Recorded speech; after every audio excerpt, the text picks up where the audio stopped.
السلام علیکم ورحمۃ اللہ۔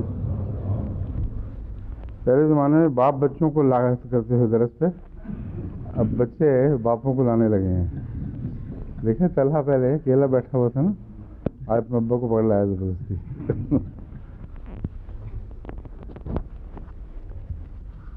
آپ کا بیٹا نہیں دیکھا کہاں ہے؟ اسکول؟ تو بھی ٹھیک نہیں؟ اچھا، قادیاں سے واپسی کے بعد جو تبدیلی موسم سے بیماریاں ہوتی ہیں وہ ٹھیک ہو گیا۔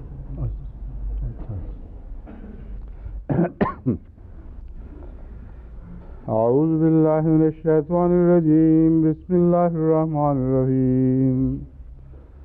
الرجال قوامون علی النساء بما فضل اللہ بعضهم علی بعض وبما انفقوا من اموالهم، فالصالحات قانتات حافظات للغیب بما حفظ اللہ، واللاتی تخافون نشوزهن فعظوهن واہجروهن فی المضاجع واضربوهن، فإن أطعنكم فلا تبغوا عليهن سبيلا، إن الله كان عليا كبيرا۔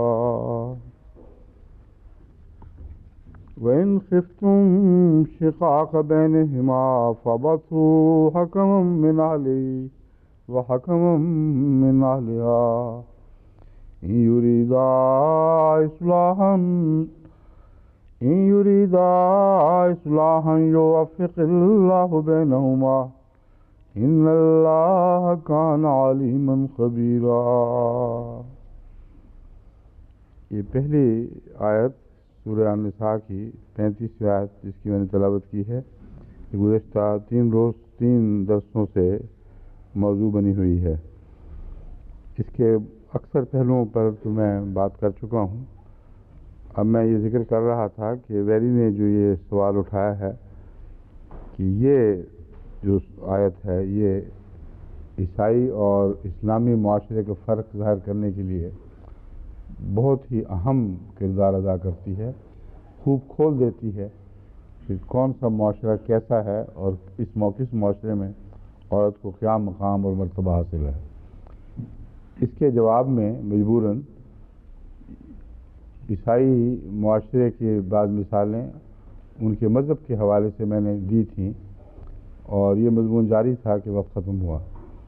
اب میں باقی مثالیں آپ کے سامنے رکھتا ہوں۔ بد کرداری کے الزام میں جو عورت کے ساتھ سلوک روا رکھا گیا اور مذہبی نقطۂ نگاہ سے اس کی مثال میں دے چکا ہوں، اور جس قسم کا بہیمانہ اور جاہلانہ وہ طریقہ کار تجویز کیا گیا ہے، اس طرح عورت الزام سے بری ہوگی کہ اگر وہ فلاں قسم کا گندا پانی پیے اور پھر وہاں کی چرچ کی مٹی اس کے منہ میں ٹھونسی جائے اور وہ کھوئی جائے اور پیٹ نہ پھولے تو پھر وہ معصوم ہے، ورنہ نہیں۔ اور مرد کو کلیتاً ان چیزوں سے مبرہ قرار دیا گیا ہے۔ کسی جگہ بھی الزام لگانے والے مرد پر کوئی کسی قسم کی قطعاً نہیں، کوئی شرط نہیں ہے کہ اس طرح وہ اپنی بریت ثابت کرے گا یا اپنی سچائی ثابت کرے گا۔ اسلام نے دونوں جگہ بالکل برابر کا معاملہ رکھا ہے۔ مرد کو لعان کا حق ہے، عورت کو بھی لعان کا حق ہے۔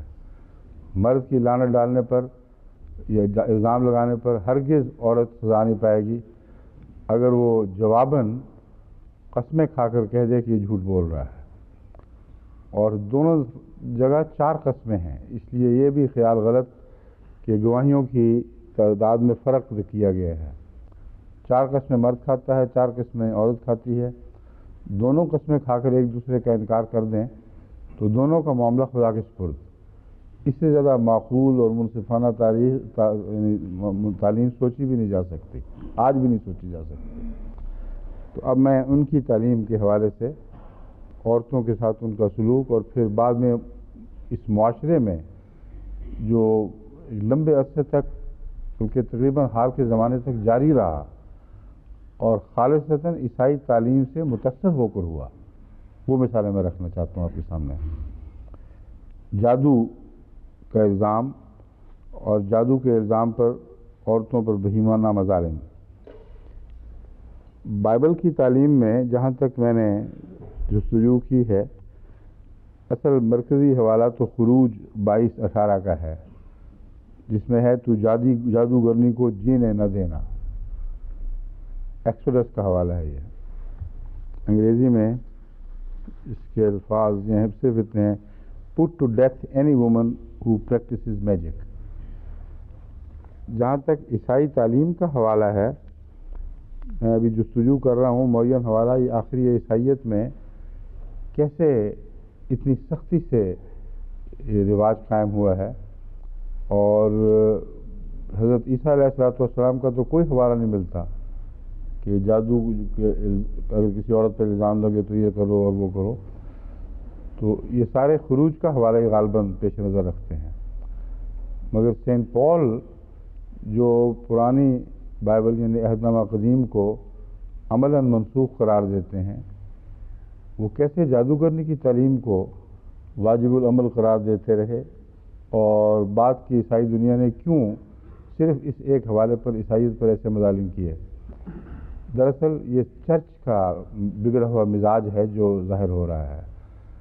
دنیا میں ہر جگہ جب چرچ بگڑ جائے، یعنی مذہب کے ٹھیکیدار خدا قانون سازی کے اختیارات اپنے ہاتھ میں لے لیں، تو ہمیشہ ایسا ہوتا ہے۔ ان کو بہانا چاہیے، اگر کوئی پرانا حوالہ مل گیا تو فبہا، نہیں ملا تو انہوں نے اپنے بگڑے ہوئے غلیظ مزاج کو ضرور ٹھوسنا ہے عوام الناس پر، اور اپنے انفرادی طاقت کی حفاظت کے لیے اور اپنے جابرانہ اقتدار کو زندہ رکھنے کی خاطر وہ اس قسم کی بہیمانہ تعلیمات مذہب کی طرف منسوخ کرتے ہیں۔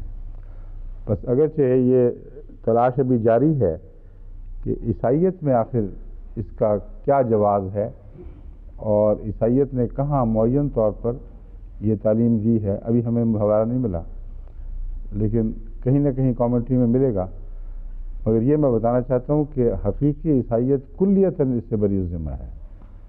ایک ذرہ بھی الزام اس عیسائیت پر نہیں جو حضرت مسیح پر نازل ہوئی اور حضرت مسیح علیہ السلام نے آگے اس کی تعلیم دی۔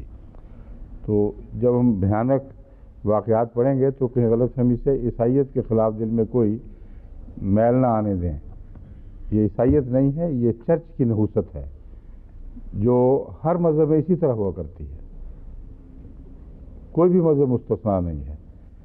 جب بھی کلارجی، جس کو کلارجی کہتے ہیں، ایک مذہبی رہنماؤں کا ٹولہ مذہب پر جبرانہ طور پر قبضہ کر لیتا ہے، تو پھر ہر انسانی قدر کے ساتھ وہ ایسا ظالمانہ سلوک کرتا ہے کہ کچھ بھی انسانی شرافت کا حصہ اس میں باقی نہیں رہنے دیتا، خدا یہ کہ الہی تعلیم کے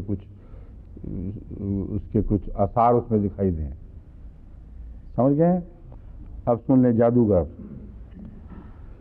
یہ اتنا سا حوالہ ایک جو خروج کا ملا ہے، اسی پر غالباً سب بنا کی جاتی ہے، اور کچھ ایسے ریفرنسز یعنی حوالے ہیں جو براہ راست جادوگرنی کے متعلق تو نہیں، مگر بعض شہروں کو ملعون کرتے وقت بائبل نے جادوگرنی کی مثالیں دی ہیں، جس سے اس خیال کو تقویت ملتی ہے کہ یہودیت میں بہرحال یہ عقیدہ رائج تھا اور مذہبی نقطہ نگاہ سے رائج تھا، مگر یہودیوں کے جادوگرنیوں پہ مظالم کا کہیں ذکر نہیں ملتا، عیسائیت کا بکثرت سے ملتا ہے۔ اس لیے یہ جو مہمہ ہے یہ میں آپ سے عرض کر رہا تھا کہ اس کو ہم حل کرنے کی کوشش کر رہے ہیں۔ نحوم میں باب 3 آیت 4 میں دراصل تو وہ نینوا کی بستی کو خدا کے غضب کے نیچے بیان کیا جا رہا ہے کہ نینوا کی بستی کیوں مغضوب ہوئی۔ اس میں مثال کے طور پر یہ لکھا ہے، یہ اس خوبصورت جادوگرنی فاحشہ کی بدکاری کی کثرت کا نتیجہ ہے، کیونکہ وہ قوموں کو اپنی بدکاری سے اور گھرانوں کو اپنی جادوگری سے بیچتی ہے۔ تو دراصل نینوا کی بستی کو ایک بدکار فاحشہ کی طرح پیش کیا گیا ہے، اور ایک بدکار فاحشہ کیا کرتی ہے؟ وہ یہ کہ وہ قوموں کو اپنی بدکاری سے اور گھرانوں کو اپنی جادوگری سے بیچتی ہے۔ تو یہاں وہ جادوگری کا ذکر ایک کنڈیمنیشن کے طور پر ضمناً ملا ہے، مگر جو ٹھوس فقی حوالہ ہے وہ یہی ہے، خروج باب 22 آیت 18، put to death any woman who practices magic. اس تعلیم پر جس سختی سے کرسچینٹی میں عمل ہوا ہے اور خود ویری کے دور تک یہ عمل ہو جاری رہا ہے، یہ وہ حصہ ہے جو آپ کے علم میں آنا چاہیے۔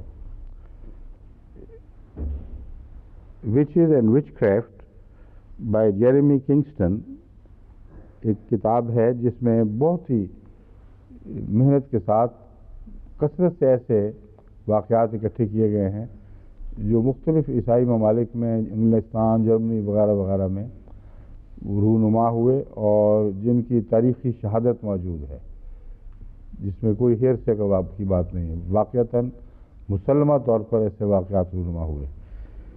بس اللہ اس کو جزا دے اس مصنف کو کہ اس نے ایک بہت ہی ظالمانہ بھیانک باب سے بڑے انصاف سے پردہ اٹھایا ہے۔ وہ کہتا ہے the devilishness of the torture was limited only by Scotland's backward technology in the construction of mechanical devices۔ کہتا ہے ٹارچر کے اندر جو شیطانیت پائی جاتی ہے، اسکاٹ لینڈ کے ٹارچر کا ذکر کرتے ہوئے جو اسکاٹ لینڈ میں جاری رہا، کہتا ہے اس ٹارچر کے اندر کا محدود ہونا اور تھوڑا ہونا جو آپ کو شاید محسوس ہو کہ اتنا ٹارچر نہیں جتنا کہ ان کو زیب دیتا تھا، کہتا ہے اس کی وجہ صرف یہ تھی کہ وہاں کی ٹیکنالوجی بیکورڈ تھی، اسکاٹ لینڈ کی ٹیکنالوجی بیکورڈ تھی، ورنہ جہاں ٹیکنالوجی ایڈوانس کر گئی ہے وہاں یہ ٹارچر بہت زیادہ ایڈوانس ہوا ہے۔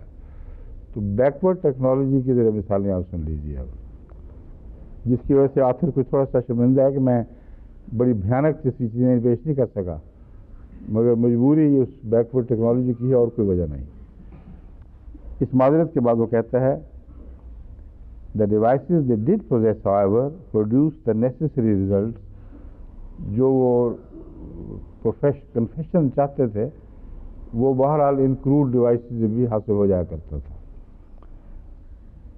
In Edinburgh Castle in 1594, Alison Balfour, an accused witch, was kept for 48 hours in the Caspi Clause۔ کہتے ہیں ایڈنبرا کاسل میں 1594 میں 16ویں صدی کے آخر پر ایک عورت ایلیسن بالفر پر یہ الزام لگایا گیا تھا، جس پر یہ الزام تھا کہ اس نے جادوگری کی ہے۔ 48 گھنٹے تک کیسپی کلاز کے اندر وہ رکھی گئی۔ یہ ایک iron vice that crushed her arms, ایک آئرن وائس ہے جس میں آرمز کے اوپر لگاتے تھے تو وہ کرش کر کے ہڈیاں اور ہر چیز کو پلپ بنا کے وہ اس کو پورا چورا چورا کر دیا کرتی تھی۔ 48 گھنٹے تک اس حالت میں وہ رکھی گئی۔ While undergoing this torture, she was forced to watch her 81-year-old husband being crushed under 700-pound iron bars۔ یہ کافی نہ سمجھ کر کہ شاید ابھی بھی یہ جادوگری کا انکار کر دے، اس کی آنکھوں کے سامنے اس کے 81 سالہ بوڑھے خاوند کو لٹایا گیا اور اس پر 700 پاؤنڈ کے لوہے کا وزن ڈال دیا گیا اس کے اوپر۔ اور جب اس کو بھی کافی نہیں سمجھا گیا تو پھر her son's feet crushed in the Spanish boots, in which 57 blows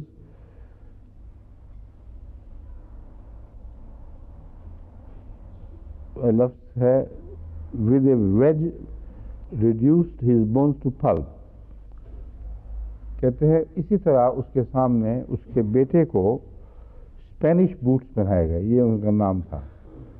Spanish bots ایک ایسے لوہے کا شکنجا ہے جس میں پاؤں پورا آ ہی نہیں سکتا سوائے اس کے ٹھوک کر اس کو بیچ میں داخل کیا جائے، اور پھر اس کے اوپر کتنی ضربیں ہیں، 57 ضربیں ہتھوڑے کی اس طرح لگائی جاتی ہیں کہ اس کی ہڈیاں چورا چورا ہو جائیں اور وہ لوہے کا بوٹ اسی طرح اوپر پڑا رہے۔ یہ اس کے بیٹے سے اس کی ماں کے سامنے سلوک کیا جا رہا تھا۔ اور 7-year-old ڈاٹر کے لیے انہوں نے پلی ونگس ٹارچر تجویز کیا، جو ایک تھم اسکرو ہے، وہ انگوٹھے پر لگا کے تو پھر اس کو کستے جاتے ہیں یہاں تک کہ وہ اندر گھستے ہیں اس کی کیل، اور اس سے ناقابل برداشت اذیت پہنچتی ہے۔ یہ معذرت کر رہا ہے کہ یہ کروڈ ڈیوائسز جو تھیں معمولی ٹارچر کی، یہ عیسائیت کا قصور نہیں، یہ اسکاٹ لینڈ کی بیکورڈنیس کی وجہ سے تھا، ورنہ جہاں ایڈوانس ٹیکنالوجی تھی وہاں بہت زیادہ ہولناک ٹارچر دیے گئے ہیں۔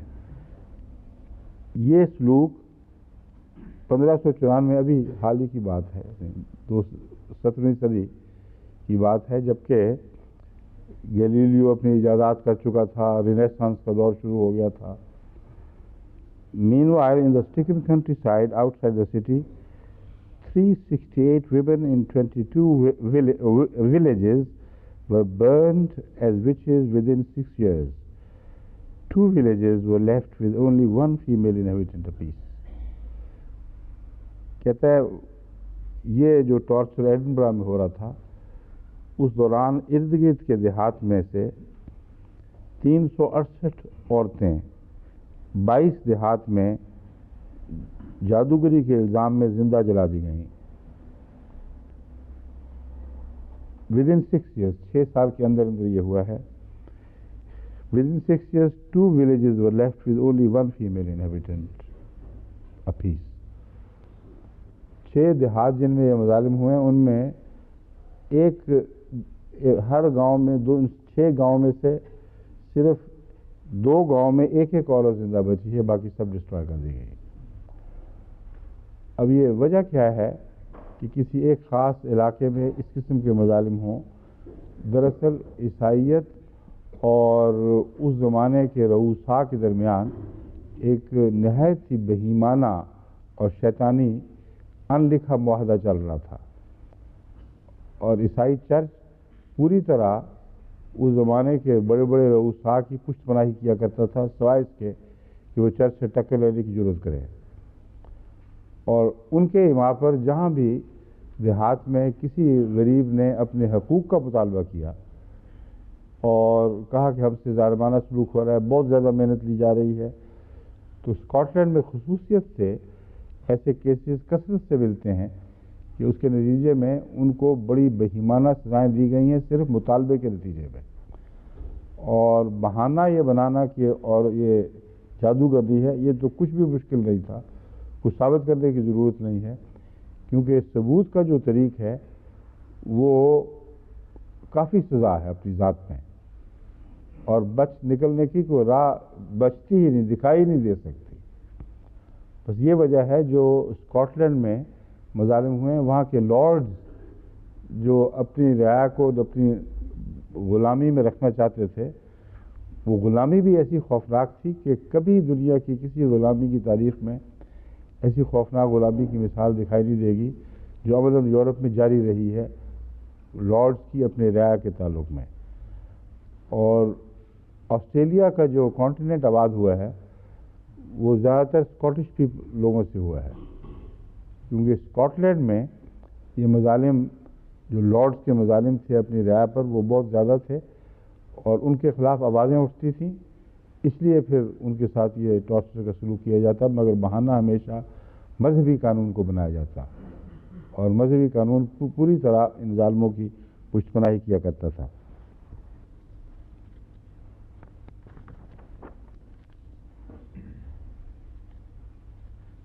The law of the Holy Roman Empire، اب یاد رکھیں یہ دراصل رومن امپائر جو ہے یہ چرچ کے قبضے میں تھی، اور کیتھولسزم پوری طرح قابض تھا رومن امپائر پہ، اس لیے جو عیسائیت کو بہانہ بنایا گیا ہے یہ بادشاہوں اور بڑے آدمیوں کے ہاتھ میں عیسائیت کھیلتی رہی ہے۔ اسپین میں بھی یہی ہوا، اور ان کی ملی بھگت سے یہ کام ہوتے تھے۔ جیسا کہ میں نے کہا ہے، کبھی اگر غلطی سے کوئی بادشاہ عیسائیت سے ٹکر لینے کی کوشش کرتا تو پھر اس کو بھی بڑی سخت سزائیں دی جاتی ہیں، مگر اکثر یہ ایسا نہیں ہوتا تھا، دونوں مل کر چلا کرتے تھے۔ یہ کہتے ہیں the law of the Holy Empire to which the German states belonged made the torture of those who were accused of witchcraft mandatory. So an accusation of witchcraft always produced a confession and led to the death, usually by burning of the supposed witch. یہ وچز and which craft ہی سے حوالہ لیا گیا ہے. یہ کہتا ہے کہ ہولی مقدس رومن امپائر کا جرمنی پر بہت گہرا اثر تھا، اور اسی مقدس رومن امپائر کے اثر کے نتیجے میں جرمنی میں ایک یہ لازمی قانون بن گیا کہ اگر جادوگری کا الزام کسی پر لگے تو لازماً اس پر قانونی ایکشن لینا ہے. کسی کو اختیار نہیں ہے، چاہے تو چھوڑ دے چاہے تو لے، یہ ایک لازم ہے کہ ضرور لیا جائے. اور وہ کیسے لیا جاتا تھا؟ وہ اس طرح لیا جاتا تھا کہ اگر کسی عورت پر الزام لگا ہے تو اس کو عدالت میں حاضر کیا جائے.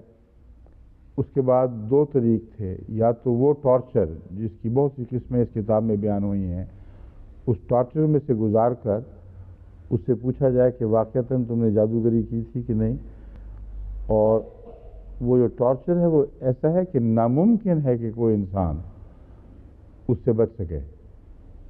اس لیے ہو سکتا ہے بسا اوقات عورتیں اس ٹارچر کے خوف سے پہلے ہی کنفیس کر لیتی ہوں گی، اور جو نہیں کرتی تھیں ان کو پھر یہ عذاب سزائیں دی جاتی تھیں.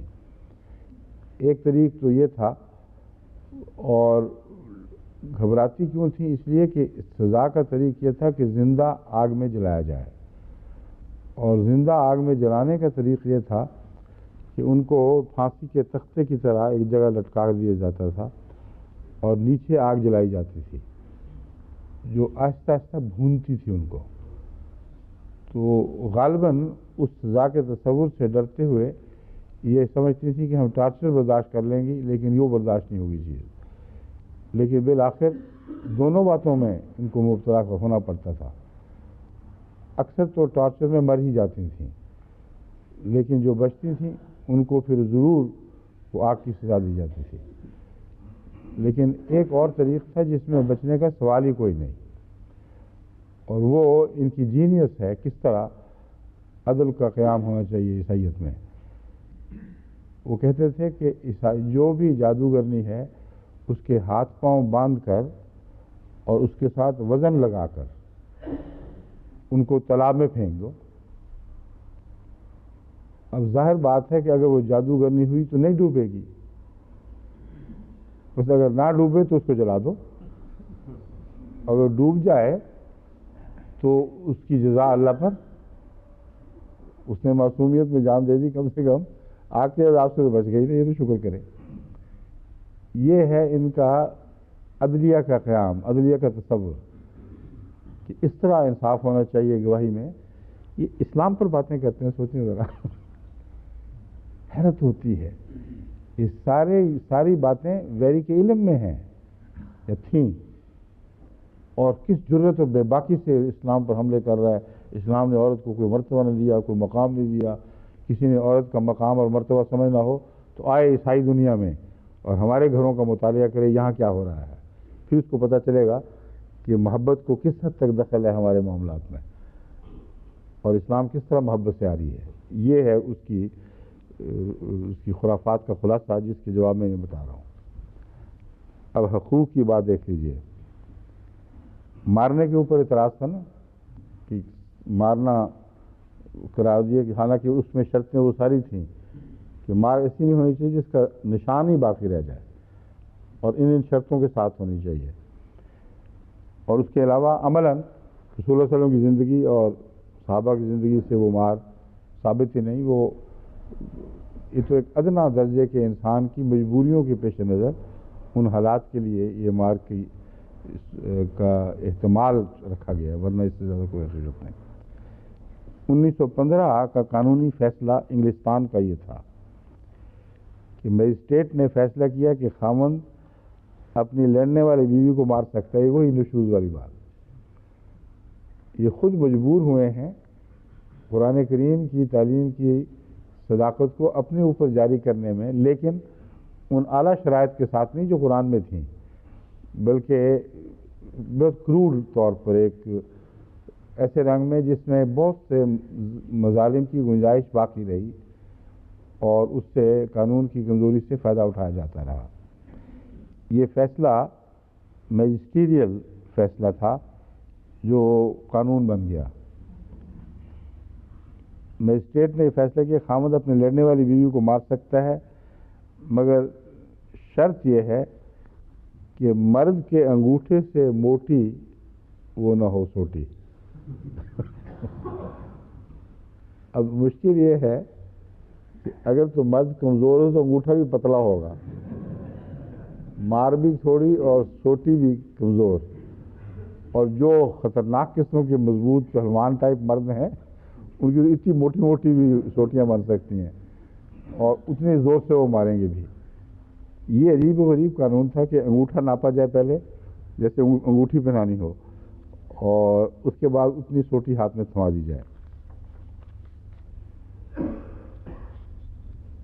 آج کل یہ بڑا وہ ہے کریز ہے یورپ کو کہ تھرڈ ورلڈ ممالک میں بڑے مظالم ہو رہے ہیں، بچوں پر فورس لیبر لی جا رہی ہے، اس لیے ان کی امپورٹس بند کر دو۔ یہ جو جوش کی لہر اٹھتی ہے یہ ہمیشہ کسی سیاسی ناراضگی کے نتیجے میں ہوتی ہے، بلا استثناء ہمیشہ یہ ہوتا ہے، ورنہ ان ساری باتوں کا ان کو سب کچھ علم ہے، سب کچھ جاپان میں کیا ہو رہا ہے، دوسرے ممالک میں کیا ہو رہا ہے، خود انگلستان میں کیا ہو رہا ہے، یہ سب جانتے ہیں لیکن آنکھیں بند رکھتے ہیں۔ لیکن کچھ عرصہ پہلے تک تو یہ جو عورتوں اور بچوں پر فیکٹریوں میں جو مظالم کیے جاتے تھے وہ انتہا کو پہنچے ہوئے تھے۔ اس میں ڈکنز نے اپنے ناولوں میں اس کا بڑا ذکر کیا ہوا ہے، بڑے دردناک نقشے کھینچے ہوئے ہیں کس طرح عورتوں اور بچوں پر فیکٹریوں میں مظالم کیے جاتے تھے۔ عورتوں سے فیکٹریوں میں 18 گھنٹے تک کام لیا جاتا تھا اور مزدوری اس کے مقابلے پر بالکل معمولی۔ یہ جو واقعات ہیں یہ women in Europe since 1750 by Patricia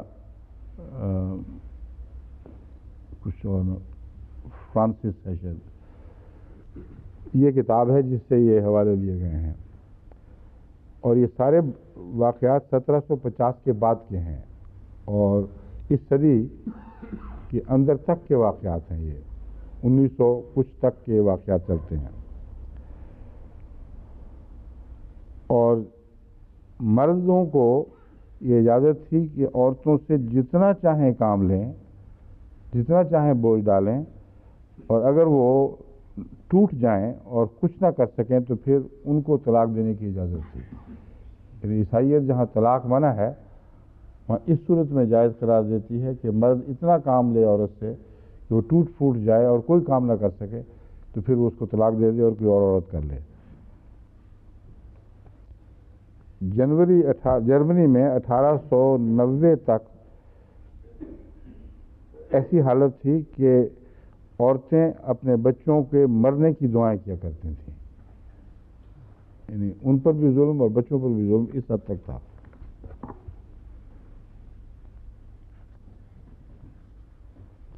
Elizabeth Wilson عورتوں کے مظالم کا ذکر کرتے ہوئے لکھتی ہے وائلنس اگینسٹ ویمن کرائسس ان دی 80s۔ 1983 میں یہ کتاب لکھی گئی ہے، پینگوئن سے شائع ہوئی ہے، ابھی تازہ کتاب ہے 1983 کی۔ مصنفہ گزشتہ 10 سالوں کا جائزہ لیتی ہے، یعنی 83 سے پہلے 73 سے لے کر 83 تک، ہم کسی پرانی صدی کی بات نہیں کر رہے، اسی صدی میں پچھلے چند دہائے پہلے کی بات ہے۔ وہ کہتی ہے صفحہ 59 پر، بیویوں کو مارنے کے قصے موسیقی کی محفلوں میں مذاق کے طور پر بیان کیے جاتے تھے۔ 73 سے 83 تک آپ آ چکے تھے یہاں، شکر کریں آپ کبھی ایسی محفلوں میں گئے نہیں۔ 73 سے 84 تک، 84 میں میں آیا اس سے پہلے یہ قصہ ختم ہو چکا تھا۔ اور عورتوں کی عصمت فروشی جو کہ موت سے بھی بدتر ہے، اسے مرد بڑے فخر سے شراب خانوں میں اپنی بڑائی کے طور پر بیان کرتے تھے. پبز میں بیٹھ کے یہ کہتے تھے کہ ہم نے اپنی عورتوں سے یہ پیشہ کروایا اور یہ کام کروایا. کہ جو لیبر کلاس اور اس قسم کے لوگ ہیں ان میں فخر کے ساتھ یہ قصے بیان کیے جاتے ہیں. یہ عورت کا احترام اور عزت ہے جس پر یہ ویری صاحب بولتے ہیں. اور ان کی موت کے بعد تک یہ سلسلہ جاری رہا ہے. یہ میں بتا رہا ہوں آپ کو.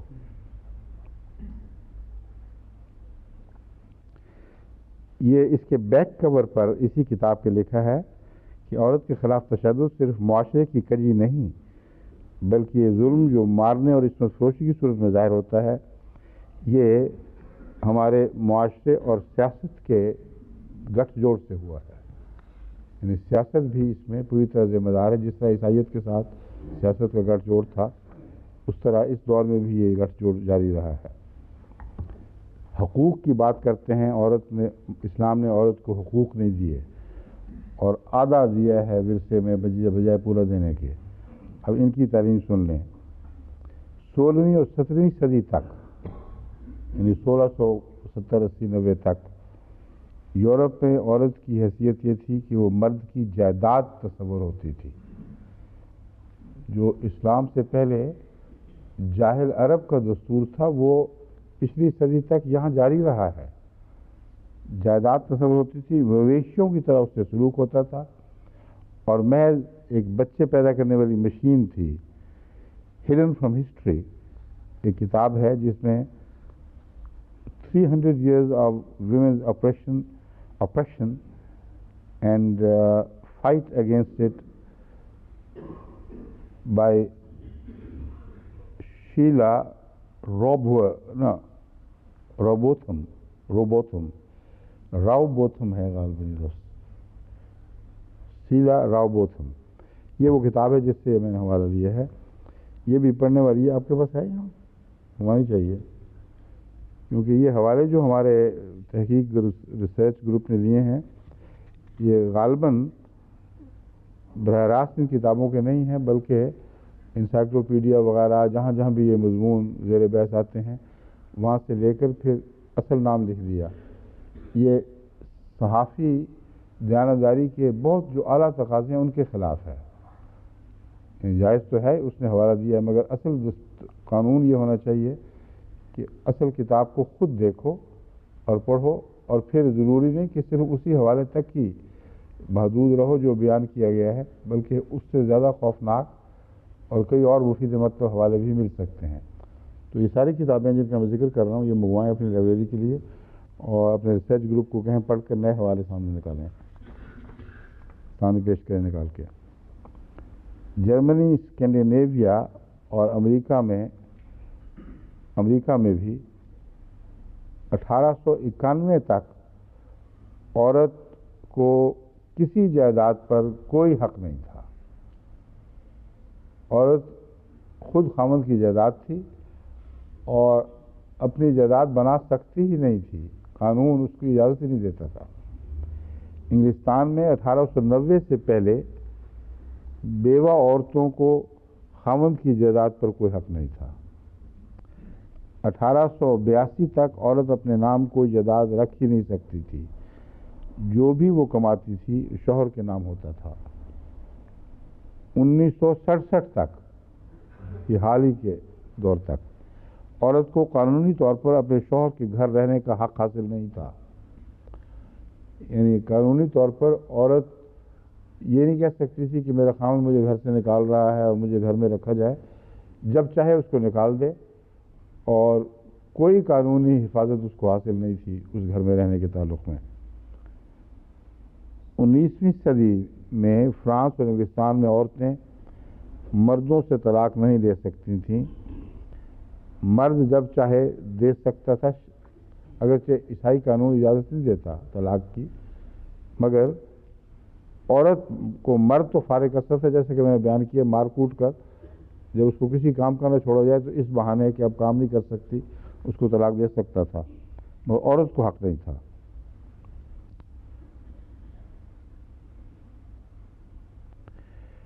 مردوں کو حق تھا کہ اپنی بیوی کے ساتھ کونکوبائنز رکھیں. حرم کی باتیں کرتے ہیں نا یہ کہ بڑے حرم رکھے ہوتے ہیں اور یہ 19ویں صدی کی بات ہو رہی ہے کہ فرانس میں اور انگلستان دونوں جگہ میں عورتوں کو تو اگر وہ پکڑی جائیں فحشاء میں سزا نرم کر کے 2 سال قید و مشقت تک کر دی گئی تھی. پہلے جو تھا جلا دیا جائے اور قتل کر دیا جائے، وہ سزائیں نرم کرتے کرتے تو عیسائیت پر بھی یہ جو سوسائٹی کا قبضہ اس حد تک ہو گیا تھا، جب چاہو اپنی مرضی سے جس کو چاہو بدل، جس قانون کو چاہو بدل دو. اور مردوں کا جہاں تک تعلق ہے، مرد کو اجازت تھی کہ وہ اپنے گھر کوئی حرم رکھ لے، اور قطع نظر اس کے کہ وہ اس کی کیا حیثیت ہے، شادی شدہ غیر شادی شدہ، وہ حرم رکھنے کی باقاعدہ اجازت تھی. اور بڑی کثرت سے امراء یہ حرمیں رکھا کرتے تھے اپنے گھروں میں. اور یہ جو قانون ہے یہ آج بھی اسی طرح رائج ہے انگلستان میں، کیونکہ میرے سامنے جب بیاہ شادی کے مسائل آتے ہیں تو یہ سوال اٹھتا ہے کہ جب تک ان کے ہاں باقاعدہ طلاق نہ تسلیم ہو جائے قانونی طور پر، اس وقت تک ایک آدمی شادی کے بغیر رہے، یہ کیا پوری صورت ہو. تو ایک ایسے کیس پہ میں نے کہا یہاں کا جو قانونی بورڈ ہے اس معاملے میں اس سے جا کے مشورہ کرو. تو انہوں نے کہا تو مسئلہ ہی کوئی نہیں ہے، ہمارا قانون 2 بیویوں کے خلاف ہے، 100 حرم رکھنے کے خلاف تو نہیں ہے. بدکاری کے خلاف تو قانون ہے ہی کوئی نہیں، جائز تعلقات کے خلاف ہے. اس لیے تم اگر اپنے طور پر سمجھتے ہو جائز ہے تو بے شک رکھو، ناجائز ہو تب بھی رکھو، شوق سے رکھو. 1 نہیں 4 بیویاں کر لو، 10 کر لو، لیکن قانون اس کو نہ بری نظر سے دیکھے گا نہ اچھی نظر سے دیکھے گا، اور قانون دخل نہیں دے گا کہ ٹھیک ہے تمہارا اپنا حق ہے جو چاہو کرو. تو یہ جو سابقہ حوالے ہیں ان کی کیا ضرورت ہے؟ آج کل یہی اس زمانے میں یہاں ہو رہا ہے کہ بدکاری گناہ نہیں ہے، نیکوکاری گناہ ہے. اس لیے اگر ذمہ داری ادا کرتے ہوئے تم کسی عورت کو رکھو اور اس کے ساتھ پابند ہو جاؤ کہ میں اس کے حقوق ادا کروں گا، تو قانون تم پر ہاتھ ڈالے گا، تو گردن پکڑے گا.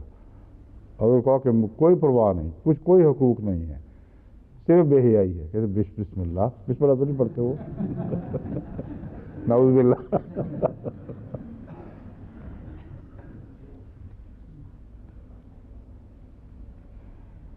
طلاق کے بعد ماں کا بچوں پر کوئی حق نہیں تھا، حالانکہ قرآن کریم نے دیکھو کتنا اعلیٰ حق قائم فرمایا ہے. یہاں تک کہ شروع میں 9 سال، 7 سے 9 سال تک اگرچہ باپ کا حق قرار دیا کہ بچوں پر ہے، مگر اس حد تک حق نافذ ہوگا کہ وہ ان کے خرچہ برداشت کرنے کا پابند ہے، لیکن رہیں گے ماں کے پاس.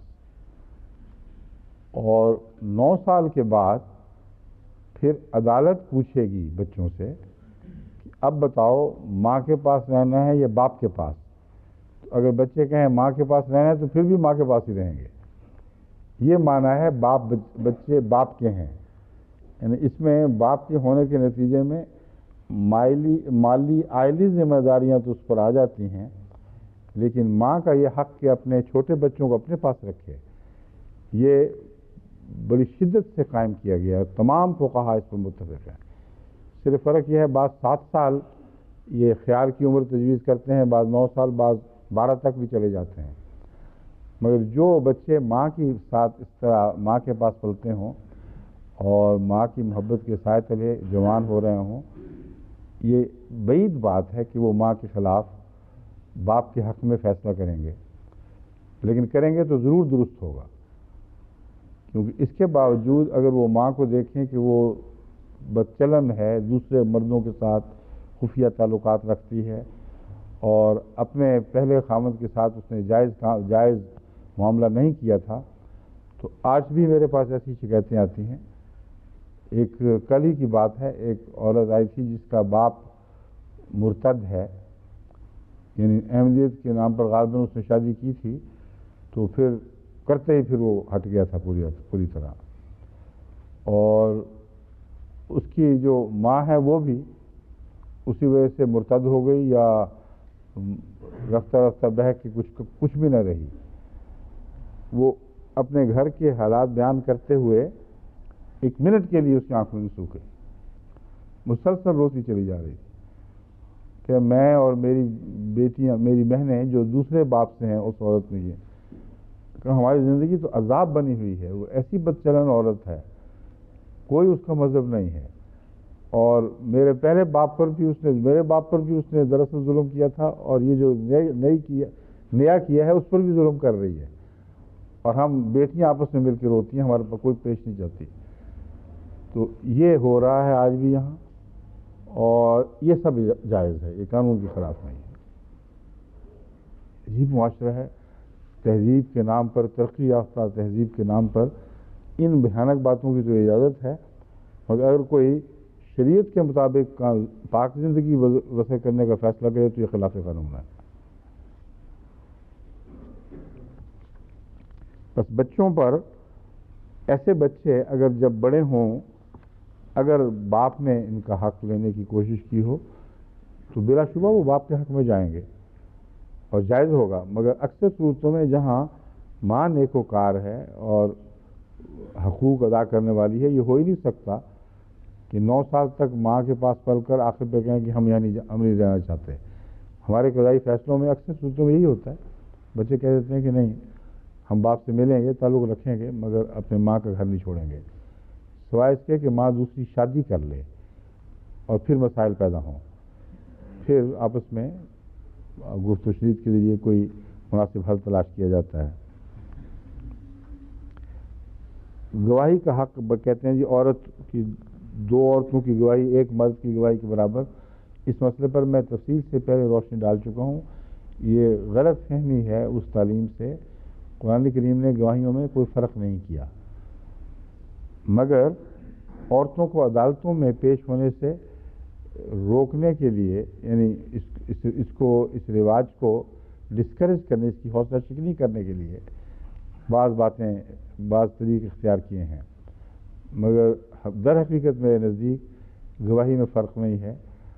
اگر وہ فرق جو میں کہہ رہا ہوں وہ بھی صرف مالی معاملات میں ایک حد تک ہے, مگر اس تفصیل کو میں دوبارہ یہاں نہیں چھیڑتا. میں یہ بتاتا ہوں کہ 19ویں صدی میں انگریزی قانون کے مطابق شادی شدہ عورت کو گواہی دینے کا حق حاصل ہی نہیں تھا, نہ وہ اپنے خاوند کے خلاف کچھ بھی کہہ سکتی تھی. بس ہر شادی شدہ عورت کی گواہی اپنے خاوند کے خلاف قانون تھی, اور اس کی کوئی حیثیت نہیں تھی. جب عورتوں نے یہ ووٹ مانگا, اس کا حق مانگا اور مہم چلائی, تو انہیں سخت سزائیں دی گئیں. ان کو ووٹ دینے کا بھی حق نہیں تھا. جب ووٹ دینے کی تحریک چلی تب بھی ان پر مظالم کیے گئے, اور اس تحریک کو کچلنے کی کوشش کی. بالآخر بہرحال ووٹ کا حق تو عورت کو مل چکا ہے.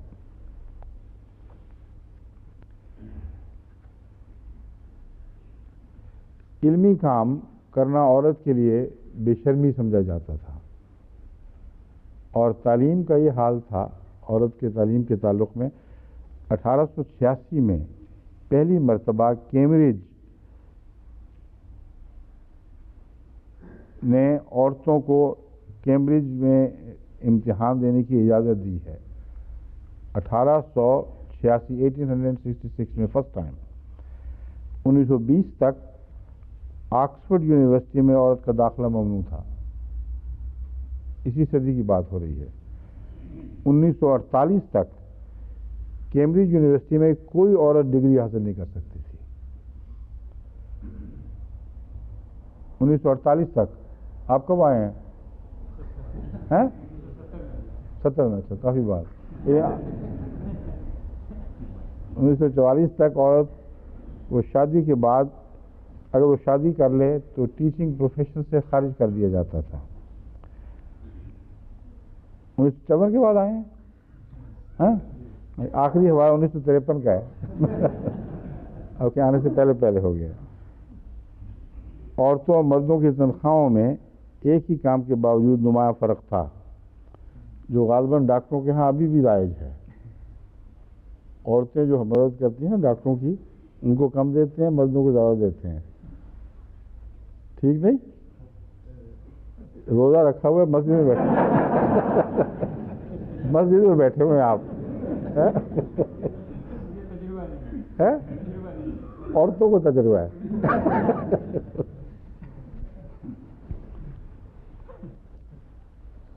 اب جرائم کا جو حال ہے، اس معاشرے کے نتیجے میں جرائم پھیلیں گے. اس کا حال یہ ہے کہ یورپ کے حالت کا جو نقشہ ان کی مستند کتابوں سے ملتا ہے، اس کے ایک دو حوالے میں آپ کے سامنے رکھتا ہوں. تمام عمروں کے لوگوں میں جنسی حملے 1977 میں صرف 7,000 تھے. سوری، یہ غلط لکھا ہوا ہے، 7.00 کچھ پتہ نہیں، سمجھ نہیں آئی. یہ ملینز میں بعض دفعہ باتیں ہوتی ہیں، لاکھوں میں ہوتی ہیں، تو یہ طریقے بیان ہے اس کا کہ 7 پوائنٹ اتنے ملین، اس لیے یہ حوالے نظر انداز کر دیں. ناکام شادیوں کے نتیجے میں جو ایک دوسرے پر بدکاری کے الزام کے نتیجے میں ناکام سمجھی گئیں اور عدالتوں میں طلاق کے فیصلے ہوئے، 1973 میں 32,261 طلاقیں ہوئی ہیں اس قسم کی ناکام شادیوں کے نتیجے میں، اور 1983 میں 47,127، یعنی یہ تعداد بڑھنی شروع ہوئی. اور کل طلاقوں کا جہاں تک تعلق ہے، 1973 میں 1,06,003 طلاقیں ریکارڈ ہوئی ہیں، اور 1983 میں 1,47,489 طلاقیں.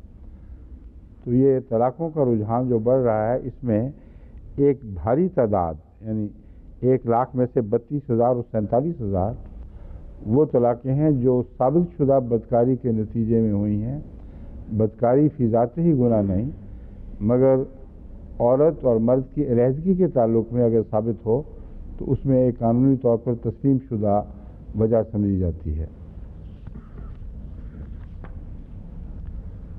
1970 میں عورتوں نے ڈومیسٹک وائلنس کے خلاف کوششیں شروع کیں، اور پہلی بار 1976 میں یہ وائلنس ایکٹ بنا ہے. اس سے پہلے 1970 تک گھر میں عورتوں سے مار کٹائی کرنا خلاف قانون نہیں تھا. WAFE کی ریسرچ ٹیم نے 1981 میں جو رپورٹ پیش کی، اس میں یہ بیان کیا کہ اس ایکٹ کا کوئی خاص اثر ظاہر نہیں ہوا، کیونکہ جب تک جج کو اس بات کی تسلی نہ ہو جائے کہ تشدد واقعی حد سے زیادہ تھا، وہ مرد کو گھر سے باہر نہیں نکال سکتا. اور گھر سے نکال دیا جائے تو مصیبت یہ ہے کہ ہوم لیس مردوں کی وجہ سے کونسلز پر بار پڑتا ہے. اس لیے بھی جج اس کی حوصلہ شکنی کرتے ہیں. لیکن یہ ایکٹ موجود ہے، ایکٹ بن گیا ہے کہ اگر مرد ظالمانہ طور پر عورت کو بدنی تکلیفیں دیتا ہے تو اس کو قانون گھر سے باہر نکال سکتا ہے، لیکن اس پر بہت کم عمل درآمد ہے.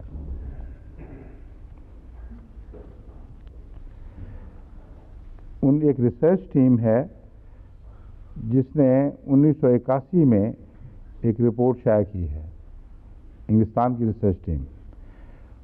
وہ کہتے ہیں انہوں نے 656 عورتوں کا انٹرویو لیا، پوچھنے کے لیے کہ تمہارے گھر میں کیا رواج ہے، کس طرح تم سے حسن سلوک ہو رہا ہے اس جدید زمانے میں، اس اعلیٰ تہذیب میں، عیسائیت کی تعلیم کے پیش نظر. یعنی یہ لفظ انہوں نے تو نہیں لکھے، مگر میں بتا رہا ہوں کہ یہ ماحول ہے جس میں یہ تحقیق ہو رہی ہے. 64% نے ان میں سے کہا کہ ان کے خاوند ان کو مارتے ہیں اور پولیس ان کی کوئی مدد نہیں کرتی، اور کہتی ہے کہ گھریلو جھگڑوں میں دخل اندازی کرنے کا ان کو کوئی حق نہیں. تو 64% شادیوں میں یہاں مار کٹائی ہو رہی ہے. اور اس مار کے حق پر جس کی شرطیں میں بیان کر چکا ہوں اس پر ان کو اعتراض ہے. تو ہر چیز جس میں انسانی حقوق ہیں، جہاں انصاف کے تقاضے پورے ہوئے اس پر ان کو اعتراض ہے. جو قانون کے تقاضے، شرافت کے تقاضے بالائے طاق رکھ کر کارروائیاں ہو رہی ہیں، وہ کہتے ہیں کوئی حرج نہیں، یہ آزادی ضمیر ہے.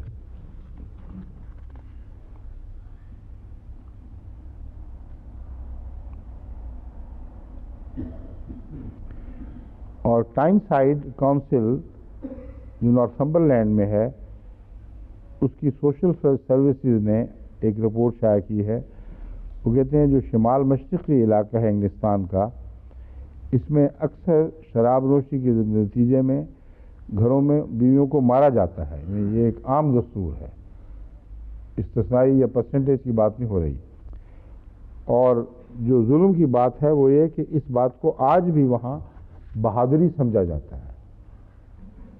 حضرت مسیح موعود علیہ السلام کا وہ حوالہ آپ کو یاد ہوگا جو کل ہی میں نے سنایا تھا. کہتے ہیں میں تو تصور بھی نہیں کر سکتا کیسی بزدلی ہے، کیسی بے حیائی ہے کہ ایک مرد عورت پر ہاتھ اٹھانے میں جرأت کرے اور وہ سمجھے کہ میں نے ایک عورت کو مارا ہے. یہ ہے اسلامی تعلیم کا اثر. اور یہ ان کی جو تہذیبی تعلیم ہے جس میں انہوں نے عیسائیت پر بھی ظلم کیا اور انسانیت پر بھی، اس کا یہ خلاصہ آج کی دنیا کا ہے کہ بیویوں کو مارنا بہادری سمجھا جاتا ہے. اور پبوں میں بیٹھ کر، شراب خانوں میں بیٹھ کر وہ یہ تذکرے کرتے ہیں. اور سوال جواب کی مجلس بھی ہے نا، اس لیے 5 منٹ رہتے ہیں صرف. تو ہو سکتا ہے اس میں وقت زیادہ لگ جائے، اس لیے وہ شروع کرا دیں پھر، کیونکہ اگلی آیت شروع کر دی تو پھر اس میں لمبا وقت لگے گا.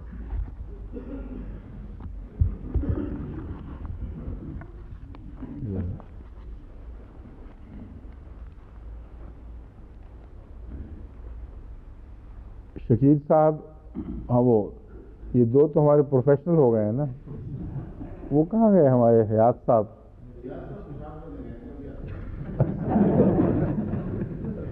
یہ ضرور بتانا تھا آپ نے کہ کیا کرنے گئے ہیں، اور آپ ہی کو بتا کے گئے ہیں صرف. جی السلام علیکم. آپ کا سوال ہے؟ جی اچھا، یہ فائدہ اٹھا گئے ہماری باتوں سے، چپ کر کے آگے آ گئے ہیں. چلیں سنائیے. بسم اللہ. حضور، درس قرآن کے درمیان حضرت اقدس نے صفیہ کا قول حسنات الابراری سیئات المقربین کا ذکر فرمایا تھا. جی ٹھیک ہے، اور آگے آ جائیں مائکرو فون کے قریب. حضور، اس میں لفظ مقربین ہے یا مقربین ہے؟ مقربین.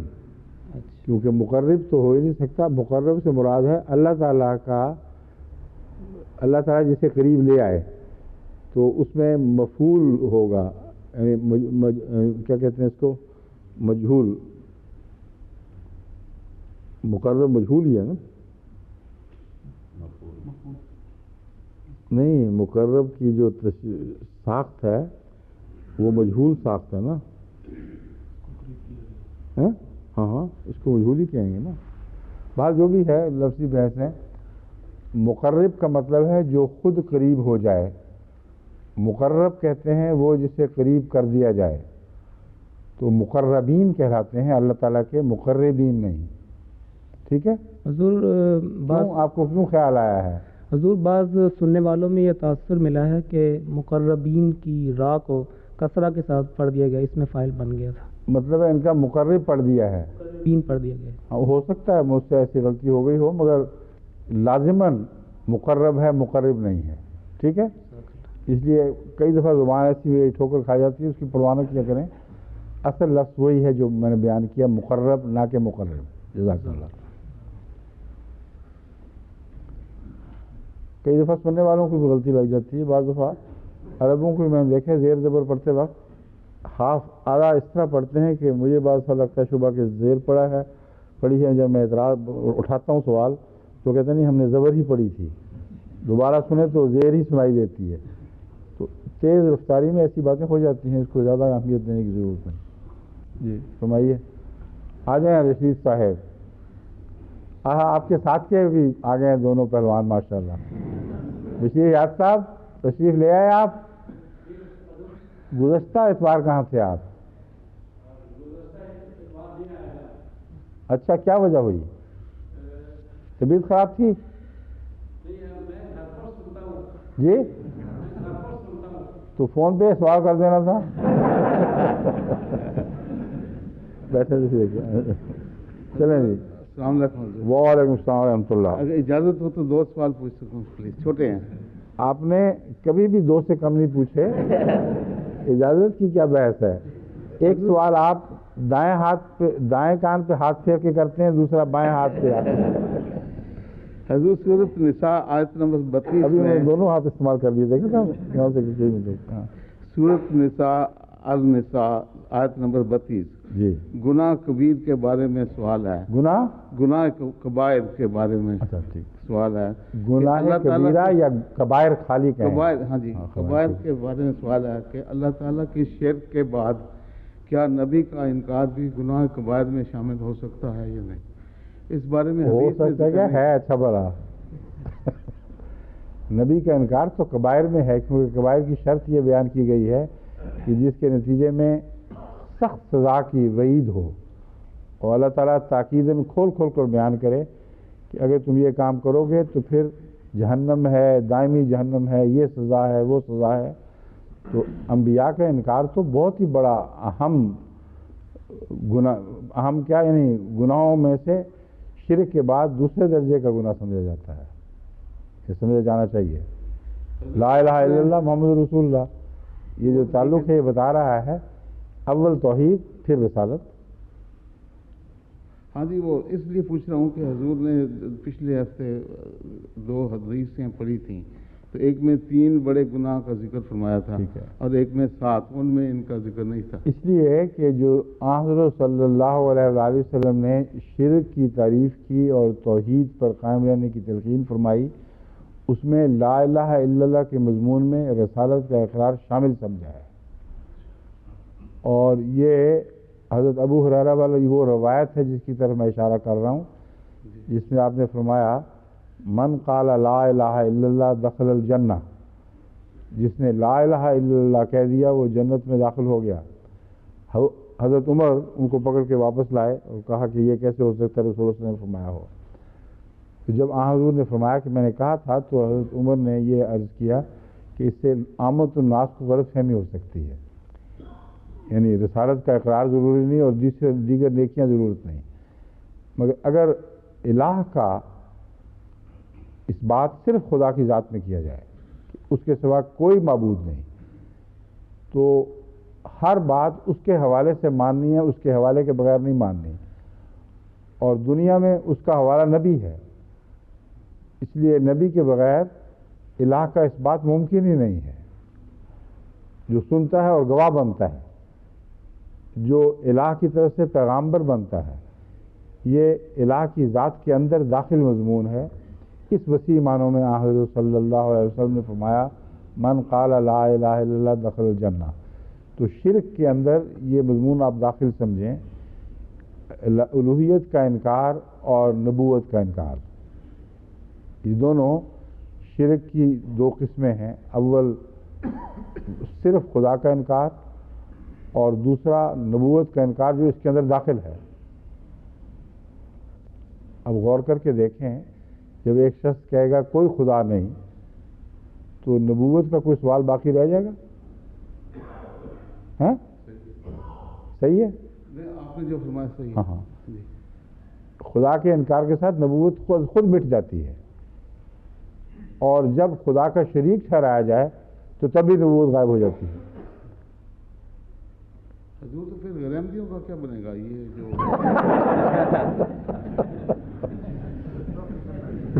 ساری بیچاروں کو یہ فکر ہے غیر احمدیوں کیا بنے گا. غیر احمدیوں کا معاملہ خدا تعالیٰ پر چھوڑے, سارے غیر احمدی ایک جیسے نہیں ہیں. ایک بڑی تعداد ان میں ایسے شرفاء کی ہے جو لا علمی میں انکار کرتے ہیں, اور لا علمی میں انکار کرنے والے جو خدا کے نزدیک اس انکار کے پوری طرح ذمہ دار نہ ہوں, وہ اگر عیسائی بھی ہوں یہودی بھی ہوں تو ان کے لیے بھی بخشش کا وعدہ ہے. شرط یہ ہے کہ جن عقائد پر وہ قائم ہیں ان پر اخلاص سے عمل کرنے والے ہوں, اور شرط یہ ہے کہ وہ اپنے آپ کو خدا کے حضور اپنے تمام خیالات اور اعمال میں جواب دہ سمجھیں اور ایمان رکھتے ہوں کہ مرنے کے بعد ہمیں پیش ہونا ہے اور ہم سے جزا سزا کا معاملہ کیا جائے گا۔ ایسی صورت میں اگر عیسائی اور یہودی بھی معاف ہو سکتے ہیں تو مسلمان کیوں نہیں ہوں گے؟ بدرجہ اولا ان کو ہونا چاہیے۔ جزاکم اللہ خیر۔ ٹھیک ہے، دوسرا سوال ذوقی سوال ہے حضور۔ پہلا بے ذوقی کا سوال تھا۔ کیا شفاعت کے وقت حضرت مسیح موعود علیہ الصلوۃ والسلام حضرت محمد مصطفیٰ صلی اللہ علیہ وسلم کے ساتھ ہوں گے؟ حضور نہیں، یہ ایسی یہ ذوقی بد ذوقی کا سوال ہے۔ رسول اللہ علیہ وسلم کے تابع تمام انبیاء ہیں اور آپ کا غلام نبی جو آپ کی امت میں آپ کا غلام کامل ہے، جس طرح آپ خدا تعالیٰ کے آپ تھے ان معنوں میں، رسول مسیح السلام کو آپ کی غلامی کا رشتہ ہے۔ الگ ذکر کے کوئی سوال ہی نہیں پیدا ہوتا۔ محمد رسول اللہ کی ذات میں سب انبیاء داخل ہو جاتے ہیں جب آپ یوم شفاعت پر کھڑے ہوتے ہیں، اور صرف آپ ہی ہیں جن کو تمام بنی نوع انسان کی اس طرح شفاعت کی اجازت ہے۔ جزاکم اللہ خیر۔ آئیے شکیل صاحب، میں نے کہا آپ نے جانا ہے دوبارہ؟ آپ کھڑے ہوئے تھے، باہر جانا ہے دوبارہ آپ نے؟ ہیں سوال کے لیے کھڑے ہوئے ہیں؟ یہ پہلے شکیل صاحب حق اپنا قائم کروا چکے ہیں، اس کے بعد انشاءاللہ، سمجھے؟ السلام علیکم ورحمۃ اللہ وبرکاتہ۔ وعلیکم السلام ورحمۃ اللہ وبرکاتہ۔ حضور میرا سوال یہ آیت نمبر 35 کے متعلق ہے، جس میں یہ فرمایا ہے کہ واللتی تخافون، کہ جن کی نافرمانی کا تمہیں خوف ہو۔ اس میں یہ نہیں فرمایا کہ وہ نافرمانی کی مرتکب ہو چکی ہوں۔ یہ میں نہیں سمجھ سکا کہ ابھی تو صرف خوف پیدا ہوا ہے اور ڈر پیدا ہوا ہے کہ وہ نافرمانی کریں گی تو یہ کریں۔ آپ میرا خیال ہے اپنی طبیعت کی نرمی کی وجہ سے خوف کا غلط معنی لے رہے ہیں۔ یہاں یہ واضح کہ واقعی ڈرتے ہو بیویوں سے، کہ ڈر اور خوف کے نتیجہ میں تو انسان گھبرائے گا۔ خوف سے مراد صرف یہ ہے کہ آثار ظاہر ہو رہے ہوں اور تم سمجھتے ہو کہ یہ معاملہ بڑھ جائے گا، اس وقت کارروائی کرو جبکہ ابھی معاملہ حد سے آگے نہ بڑھا ہو، اور وہ نصیحت کی کارروائی پہلے شروع ہونی چاہیے بر وقت، یہ مراد ہے۔ جب حد سے زیادہ معاملہ بڑھ چکا ہو پھر نصیحتوں نے کیا کام کرنا ہے؟ تو بڑی حکیمانہ تعلیم ہے، بہت ہی حکیمانہ انداز میں بیان فرمائی گئی ہے۔ مطلب یہ نہیں ہے کہ وہ جو تم میں سے عورتوں سے ڈرتا ہو، مراد یہ ہے کہ جس کو یہ خطرہ ہو اور حقیقی خطرہ اندیشہ پیدا ہو جائے کہ اس عورت کے آثار بگڑ رہے ہیں اور یہ نشوز تک جا پہنچے گی، شروع ہی سے اس کو نصیحت کر کے سنبھالنے کی کوشش کرو۔ سمجھ گئے؟ جزاک اللہ۔ اور دوسرے یہ جو ربنا آتنا فی الدنیا حسنۃ، جی اس میں جو یہ جو قرض حسنہ ہے، یہ حضرت صلی اللہ علیہ وسلم کے زمانے میں بھی یہ رائج تھا؟ قرض حسنہ؟ جی ہاں رائج تھا۔ فی الدنیا حسنۃ میں قرض حسنہ مراد نہیں ہے۔ یہ آپ نے خوب باندھا دونوں باتوں کو۔ اے خدا ہمیں اس دنیا میں قرض حسنہ عطا فرما، یہ مراد نہیں ہے۔ جزاک اللہ۔ اچھا اضافہ ہو گیا ہمارے پاس، ایک کی بجائے دو سے تین ہو گئے ہمارے۔ جی دیکھیے یہ سب کہاں غائب ہیں آج؟ بیٹھے ہوئے آپ انجوائے کر رہے ہیں نا آپ؟ السلام علیکم۔ کیا لگتے ہیں آپ کے یہ بھنجر؟ اچھا ماشاء اللہ۔ السلام علیکم۔ وعلیکم السلام ورحمۃ اللہ۔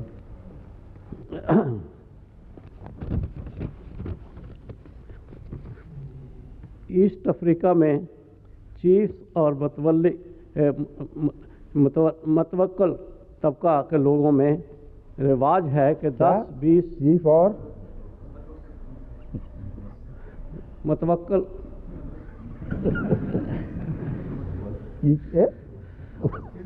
کس نے آپ کو اردو لکھ کے دیے؟ اچھا بڑا انگریزی پڑھ لیا کرتے تھے آپ؟ متمول مالدار یہ مراد ہے؟ متمول لکھا ہوا ہے یا متوسط؟ جو آدمی زیادہ پیسہ رکھتے ہوں. ہاں متمول. طبقہ کے لوگوں میں رواج ہے جی جی کہ 10 20 اور اس سے زیادہ شادیاں کرتے ہیں. اچھا. اور لڑکی کے والدین کو چند مویشی دے کر لڑکی بیاہ کر لاتے ہیں جو کہ ان کی کھیتی باڑی میں مدد دیتی ہے. ٹھیک. حضور یہ بتلاویں کہ اگر وہ شخص مسلمان ہو جائے اور ان بیویوں سے کیا معاملہ کرے، کیونکہ اسلام میں صرف 4 شادیاں ہی رکھ سکتا ہے. آپ کی کیا تجویز ہے؟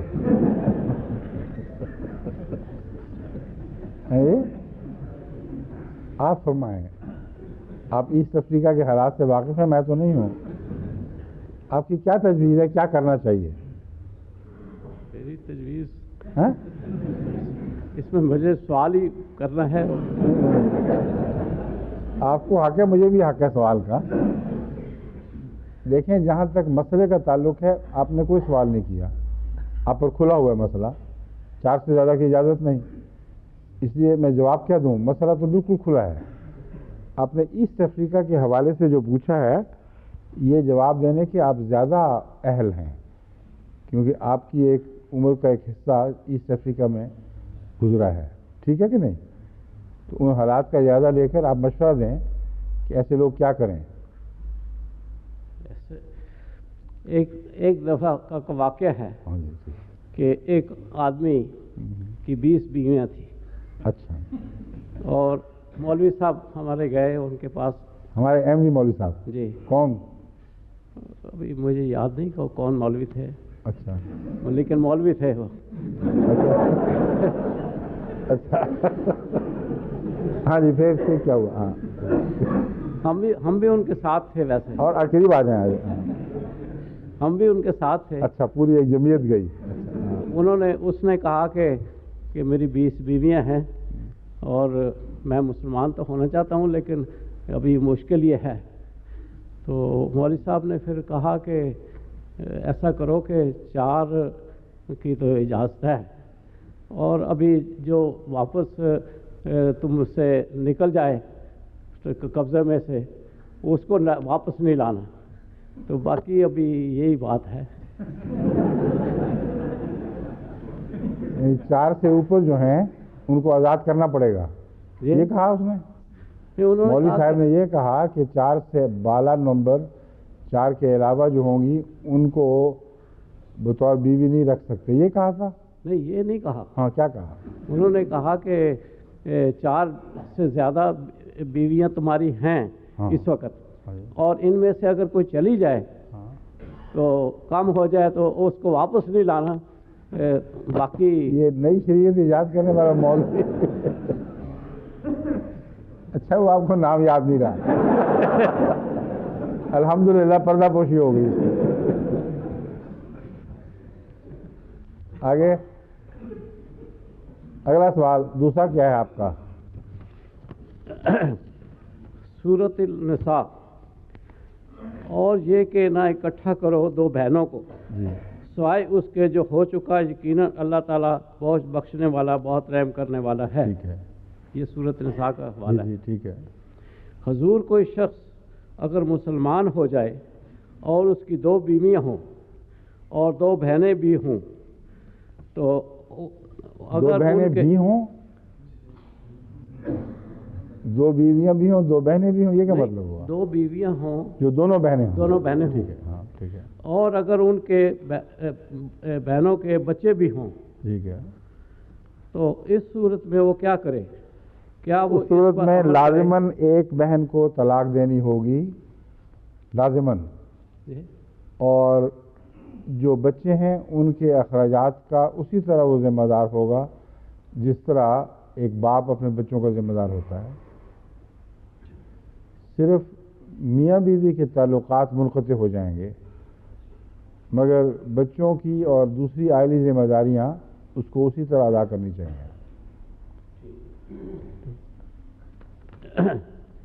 ایک دوست نے یہ سوال کیا جس کا جواب مجھے نہیں آتا تھا، اس لیے حضور سے پوچھتا ہوں. جزاک اللہ. ہاں. نماز فرض میں سجدہ میں قرآن کریم کی کوئی صورت بھی پڑھنے کی اجازت نہیں ہے، ٹھیک ہے، لیکن نفل میں سجدہ میں لوگ قرآن کریم کی صورت پڑھ لیتے ہیں، اس کے متعلق کیا حکم ہے؟ یہ سوال جو ہے آپ اس سے کریں کہ تم نے کہاں سے پتہ کیا کہ نفل میں اجازت ہے؟ کوئی اجازت نہیں، فرضی بات بنائی ہوئی ہے اس نے، سوال کرنے والے نے محض ایک فرضی بات گھڑ لی ہے کہ فرض سجدے میں تو اجازت نہیں ہے، نوافل میں اجازت ہے، غلط بات ہے یہ۔ اچھا، درست ہے، ٹھیک ہے، جزاک اللہ، جزاک اللہ، شکریہ۔ ہاں جی، آئیے اب آپ۔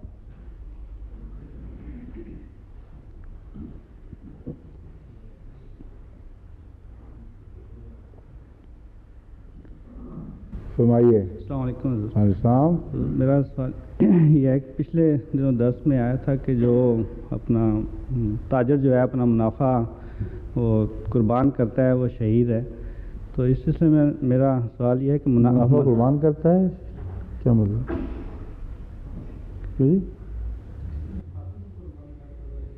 کیا ہوا؟ کیا تھا؟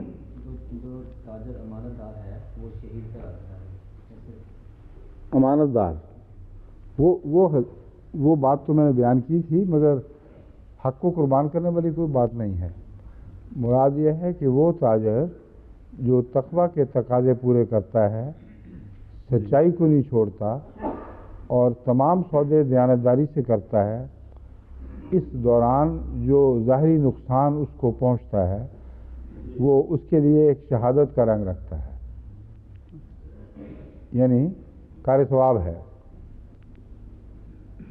ایسے معاشرے میں جہاں بددیانتی کے ذریعے لوگ کثرت سے روپیہ کما رہے ہیں، وہاں ایک دیانتدار تاجر دیانت کے تقاضوں کو کبھی بھی نظر انداز نہ کرے اور قطع نظر اس سے کہ اس کو فائدہ ہے نقصان ہے، اس سچائی پر قائم رہے۔ اس کی اس نیکی کے نتیجے میں اگر اس کو کوئی نقصان پہنچتا ہے تو اللہ تعالیٰ کے نزدیک وہ اس کے لیے ایک باعث ثواب ہوگا، یہ مطلب ہے اس کا۔ اس بارے میں ایک سوال کیا تھا کہ منافع کے بارے میں ایک حدیث میں سنا ہے کہ نمک جس طرح آٹے میں نمک کے برابر منافع لیا جائے، لیکن بعض ممالک یہ کس نے کہا ہے آٹے میں نمک کی طرح منافع ہو؟ یہ سنا ہے، حدیث میں ہے یا باتیں نہیں میں جواب دوں گا، حوالہ دیں کوئی حدیث یا قرآن کا تو پھر بات کروں گا۔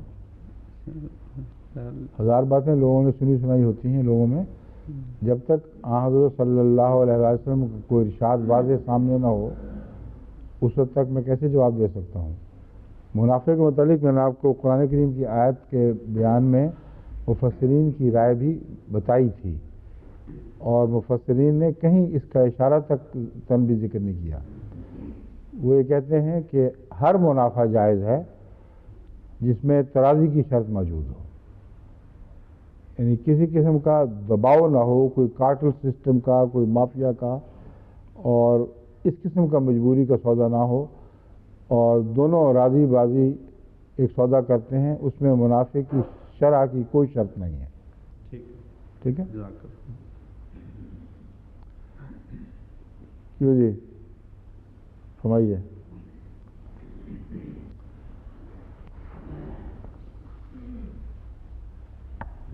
السلام علیکم حضور۔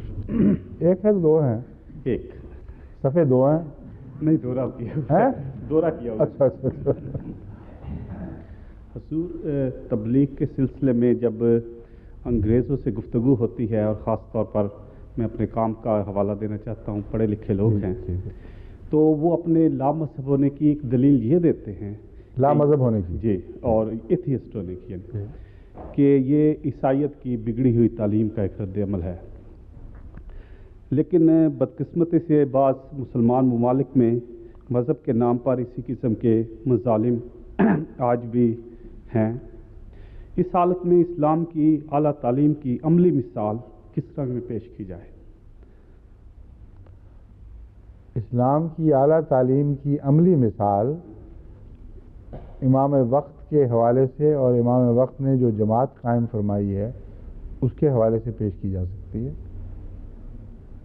کسی ایک ملک کی ضرورت نہیں ہے، بلکہ یہ جو مثال ہے یہ تو 150 سے زائد ملکوں پر پھیل چکی ہے۔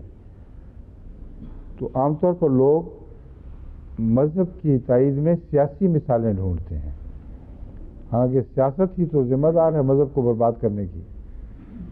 اس لیے یہ آپ اس موقف کو تسلیم ہی نہ کریں کہ کوئی اسلامی کہلانے والا ملک دکھاؤ جہاں اسلامی تعلیم رائج ہو۔ اگر ایسا ملک ہوتا جس میں واقعتاً اسلامی تعلیم رائج ہوتی تو یہ اتنا عظیم واقعہ ہوتا کہ اس پر کسی امام مہدی کے آنے کی ضرورت ہی باقی نہ رہتی، کیونکہ وہ فساد جس کا نقشہ قرآن کریم نے اصلاح سے پہلے کھینچا ہے، وہ فساد پہلے ہونا ضروری ہے۔ اور آن حضرت صلی اللہ علیہ وسلم کی بعثت اور قرآن کریم کے نزول کی وجہ جو خود قرآن کریم نے بیان فرمائی ہے وہ یہی ہے، ظہر الفساد فی البر والبحر، کہ فساد اتنا عام ہو گیا کہ خشکی پر بھی چھا گیا اور تری پر بھی چھا گیا، صحراؤں پر بھی آ گیا اور سمندری علاقوں پر بھی، مطلب ہے دینی اقدار پر بھی فساد غالب آ گیا اور دنیاوی اقدار پر بھی فساد غالب آ گیا۔ اس نقشے کے بعد پھر خدا تعالیٰ اپنی طرف سے امام بھیجا کرتا ہے۔ بس جب آپ کا یہ دعویٰ یہی ہے تو آپ کیسے کوئی مثال دکھا سکیں گے؟ اس لیے اس سچ کو سمجھائیں، کوئی مثال پوچھنی ہے تو دوسروں سے پوچھے۔ ہم تو اس بات کے قائل ہیں کہ لازماً امت مسلمہ میں مسلمانوں کی حالت بگڑی، تب خدا نے اصلاح کا معاملہ اپنے ہاتھ میں لیا اور آسمانی مصلح بھیجا۔ بس ہم جماعت کے حوالے سے پھیلتی ہوئی اصلاح کو سب دنیا میں پیش کر سکتے ہیں اور یہ فرق دکھا سکتے ہیں کہ جو بھی احمدیت کے دائرے میں آتا ہے وہ اللہ تعالیٰ کے فضل سے باقی معاشرے کے مقابل پر بہتر نمونے پیش کر رہا ہے، لیکن ابھی تک 100% بہترین نمونہ پیش کرنے کی ہم کوئی اہلیت نہیں رکھتے ہیں، نہ کبھی یہ عملاً ممکن ہوا ہے۔ مذہب کی تاریخ میں اس کے آغاز کے وقت بھی، جبکہ وہ اخلاقی قدروں میں سب سے زیادہ شاندار مثالیں پیش کر سکتا ہے اور کرتا ہے، یہ واقعہ ایک بھی دفعہ نہیں ہوا کہ سارے ایک ہی معیار پر پورے اترے ہوں، ان میں کوئی بد نہ ہو، کوئی جھوٹے نہ ہوں، کوئی منافق نہ ہوں۔ چنانچہ قرآن کریم نے رسول اللہ صلی اللہ علیہ وسلم کے زمانے کے معاشرے کو پیش کرتے ہوئے دیکھو کتنی صفائی اور انصاف سے اس کا نقشہ کھینچا ہے۔ ان میں جھوٹ بولنے والے بھی تھے، جھوٹے دعوے دار بھی تھے اور بد عمل لوگ بھی تھے، بے احتیاطیاں کرنے والے ہر قسم کے موجود تھے۔ تو ان کے متعلق بار بار قرآن حوالہ دیتا ہے کہ اس کو یہ ناپسندیدہ باتیں جو نہ کرو تم۔ تو اس لیے یہ دعویٰ بھی نہ کریں کہ چونکہ حضرت امام مہدی ظاہر ہو چکے ہیں اس لیے ساری دنیا میں جماعت ایک مثالی جماعت کے طور پر پیش کی جا سکتی ہے۔ بعض جگہ نسبتاً بہتر حالت ہے، بعض جگہ نسبتاً کم بہتر حالت ہے۔ ایک دعویٰ بہرحال پیش کیا جا سکتا ہے کہ جس خمیر سے، جس مٹی سے احمدیت بنائی جا رہی ہے، ہر ملک میں وہ الگ الگ مٹی اور الگ الگ خمیر ہے، مگر اس ملک میں احمدیت اور غیر احمدیت کا فرق، احمدی مسلمان اور دیگر مذاہب کا فرق اتنا نمایاں ہے کہ وہ سارے دیکھنے والے گواہ بن گئے ہیں، کہتے ہیں یہ بات درست ہے کہ جو احمدی ہو جاتا ہے اس میں شرافت، نجابت اور اعلیٰ اخلاقی قدریں، دیانت، سچائی وغیرہ دوسرے تمام معاشرے کی نسبت زیادہ پائی جاتی ہیں۔ اس سے زیادہ ہم کچھ کہہ نہیں سکتے، اور یہ جو جد و جہد ہے یہ جاری ہے، اور تربیت کے پروگرام جیسا کہ میں بار بار بیان کر رہا ہوں، جماعت کو توجہ دلا رہا ہوں، یہ ایک جاری سلسلہ ہے جو تبلیغ کے ساتھ ہی فوراً شروع ہو جاتا ہے اور آگے بڑھتے رہنا چاہیے، ورنہ پھر اس عددی فتح کا کوئی بھی فائدہ نہیں۔ سمجھ گئے؟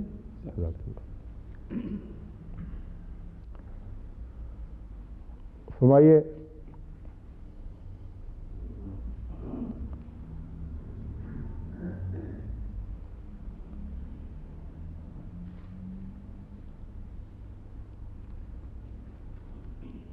السلام علیکم ورحمۃ اللہ وعلیکم السلام ورحمۃ اللہ وبرکاتہ. حضور میرا سوال مباحلے کے آپ بارے سیفی صاحب کے چھوٹے بھائی ہیں کہ بڑے بھائی ہیں؟ میں چھوٹا ہوں سر. کتنے چھوٹے ہیں ان سے؟ 2 بہنیں بیچ میں ہیں جی. اچھا. جی. سب سے بڑے سیفی صاحب ہیں سب اولاد میں؟ سب سے بڑے میری بہن تھی وسیم سیفی صاحب سے بڑی ایک ہمشیرہ تھیں. جی. اچھا. وہ فوت ہو گئیں؟ جی وہ فوت. کب؟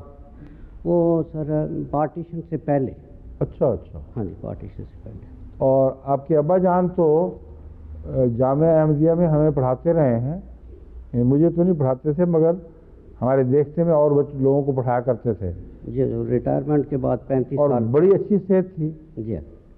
سیفی صاحب بھی اور وہ بھی بھائی بھائی لگا کرتے تھے. جی. ہاں جی. بڑی غیر معمولی مضبوط صحت تھی ماشاء اللہ. جی جی.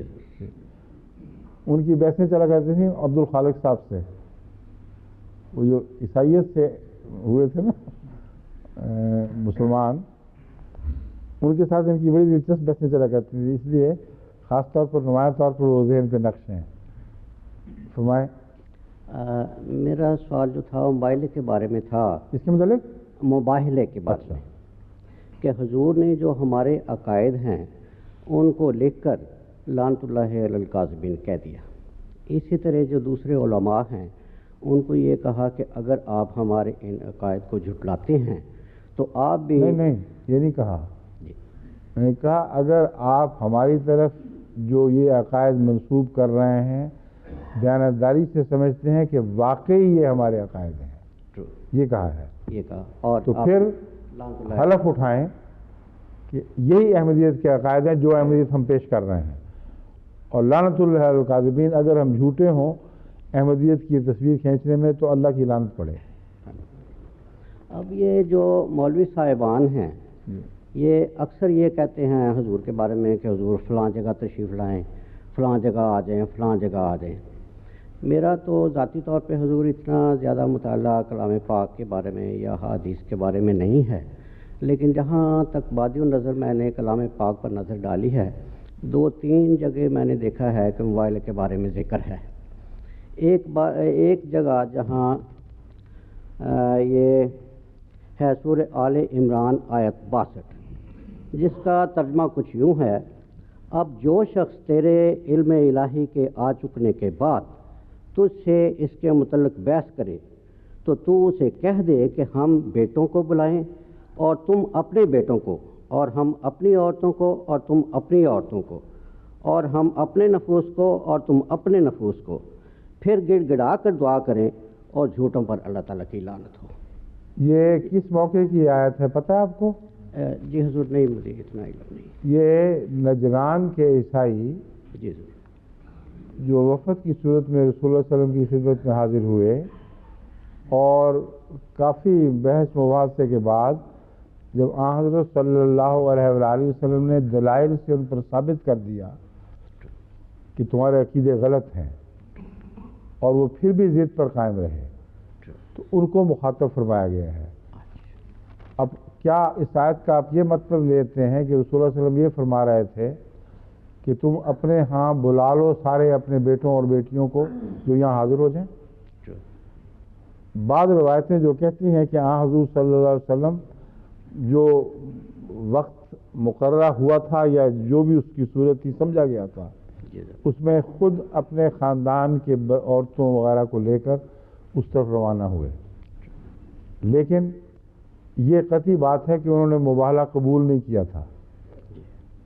اگر روانہ ہوئے تو اس عرصے میں وہ سارے مرد اور عورتیں اور بچے اکٹھے ہو گئے تھے؟ بتائیں. ہو سکتے تھے؟ بڑا مشکل ہے. پھر یہ ایک مانوی بات ہے. مطلب ہے اپنے ذہنوں میں ان سب کو شامل کر لو. جی ضرور. جو تمہاری آل اولاد تمہارا قبیلہ ہے ان سب کو اپنے ذہنوں میں شامل کر لو، وہ تمہارے ساتھ ہوں اور میرے ساتھ ہوں.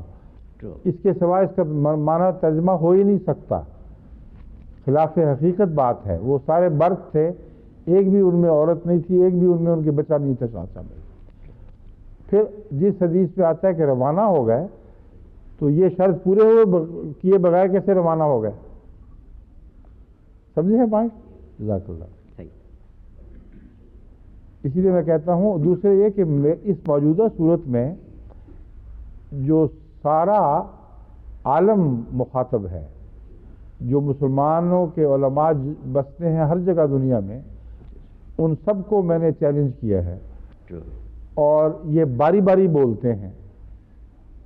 اب یہ 1000 دفعہ باری باری بولے اور مجھے بلائیں گا وہاں آ جاؤ وہاں آ جاؤ، تو یہ تو تمسخر ہے، یہ مباہلہ کیسے ہو جائے گا؟ پھر نمائندگی کا حق ان کو کیا ہے، یہ بھی پہلے ثابت ہونا ضروری ہے. کیونکہ نجران کا جو وفد تھا وہ چوٹی کے رہنما تھے وہاں کے، اور اس زمانے میں دستور تھا کہ جو وفد کسی علاقے سے آتا تھا اس کی سرداری مسلمہ تھی. چنانچہ وہ جو بات مانتے تھے تو پچھلے بھی مان لیا کرتے تھے. اسی طرح جو عام الوفود ہے، جس میں وفود نے آ کے حضرت صلی اللہ علیہ وآلہ وسلم کے ہاتھ پر بیعتیں کی ہیں، ان کا بیعت کر جانا سارے قبیلے اور سارے علاقے کی بیعت ہوا کرتا تھا. تو آج تو ایک مولوی مرے تو باقی کہیں گے ہم نے تو نہیں کہا تھا. تو ہمارا نمائندہ نہیں، امیر پوری صاحب کے ساتھ جو خدا تعالیٰ نے کیا، کتنے ہیں ان کے مرید جو مان گئے ہوں اس بات کو، حالانکہ مباہلہ ان کا کرنا تسلیم بھی کرتے ہیں، اس کا ہمارے پاس ثبوت موجود ہے. تو یہ جو جھگڑا انہوں نے شروع کیا ہے یہ محض ایک بھاگنے کا بہانہ ہے، اور ان کو پتہ ہے کہ خلاف عقل بات ہے. اور وہ جو پہلا مباہلے کا چیلنج تھا 1 سال تک کا تھا، وہ سال گزرا تو انہوں نے آوازیں بول نکالنی شروع کر دیں. اس لیے میں نے اس مسئلے کا حل ہی کر دیا مستقل. میں نے کہا مباہلہ نہ کہو اس کو، لعنت ڈالنی تو آتی ہے کہ نہیں تمہیں؟ لعنت ڈال دو. اور اب یہ مان گئے ہیں اس بات کو. چنانچہ انہوں نے شرطیں تو پوری نہیں کی ساری، لیکن یہاں کے جو پیر پرست مولوی ہیں جن کا قبضہ ہے انگلستان پر، ان کے مقابل پر جو اہل حدیث یا دیوبندی قسم کے مولوی ہیں ان کی بہت معمولی حیثیت ہے انگلستان میں. اکثر یہاں ان علاقوں کے مسلمان آئے ہوئے ہیں جو پیر پرست علاقہ ہے، راولپنڈی کا گرد و پیش، آزاد کشمیر، اور ایسے لوگوں کی کثرت ہے جو پیر پرست علاقوں کے رہنے والے ہیں. اس لیے ان کے پیچھے پیچھے پیروں نے آ کر یہاں اڈے بنائے، اور مسجدیں ایک جو اقتصادی کاروبار ہے اس کا ذریعہ بن گئی. کسی شخص کسی مولوی کی دولت کا اندازہ کرنے کے لوگ کہتے ہیں اس کی 100 مسجدیں ہیں، اس کی 50 مسجدیں ہیں، مطلب جتنی زیادہ مسجدیں ہیں اتنا زیادہ آمد. یہ مولوی اکٹھے ہوئے ہیں اور انہوں نے ایک مشترکہ اعلان کر دیا ہے. وہ یہ ہے کہ 31 جنوری کو جو آخری عشرے کا پہلا جمعہ ہے، 21ویں رمضان، اس میں سارے علماء ہر مسجد میں احمدیت پر لعنت ڈالیں اور خدا سے کہیں کہ اس صدی سے پہلے پہلے اس کو بالکل نیست و نابود کر دے اور دنیا سے اس کا نشان مٹا دے. اور دعویٰ کیا ہے کہ دیکھنا ہماری اس دعا کے بعد اگلے 2 سال کے اندر جتنا بھی وقفہ رہ گیا ہے کہیں احمدیت کا نشان بھی نہیں رہے گا. ہم سنا ہے، آپ نے پڑھا ہے نا اس کو؟ جی میں نے نہیں. اچھا، آپ تو صافی آدمی ہیں ماشاءاللہ. کیسے نظر سے رہ گیا؟ نظر سے رہ گیا سر. یہ اعلان شائع ہو چکا ہے اخباروں میں، لیکن وہ بات پھر بھی گول کر گئے ہیں. یہ بات کہیں نہیں کہی کہ اگر ہم جھوٹے ہیں تو ہم پر لعنت ڈال، اور یہ بات کہیں نہیں کی کہ یہ جو الزام ہم لگاتے تھے یہ سچے ہیں. مگر کچھ صحیح لنگڑا مبالہ صحیح آ تو گئے ہیں نا. تو ایک ہی دعا ہے کہ ان کی خدا نے ایک ٹانگ انہوں نے خود توڑ لی، دوسری اللہ توڑ دے، کچھ بھی ان کا باقی نہ رہے، اور اب یہ ذلیل اور ننگے ہو کر دنیا کے سامنے آ جائیں. یہ دعا کافی نہیں ہے اگر اس کے ساتھ نیک نتائج کی دعا نہ کی جائے، کیونکہ ان کے ذلیل اور رسوا ہونے میں ہمیں کیا فرق پڑے گا؟ یہ بار بار ہو چکے ہیں، پچھلے مباہلے کی دفعہ بھی ہوئے تھے، اور ایک دفعہ نہیں بار بار ہوتے ہیں. جھوٹ بولی جاتے ہیں کہ اب احمدیت مٹ گئی. پہلے یہاں اعلان نہیں ہوئے کہ ہم احمدیت کو افریقہ میں بھی تالے لگوائے ہیں اور ہر جگہ سے مٹ گئی ہے، جھوٹ بولی جاتے ہیں، حیا ہے ہی نہیں، تو ہم ان کو متہم کیسے کریں گے؟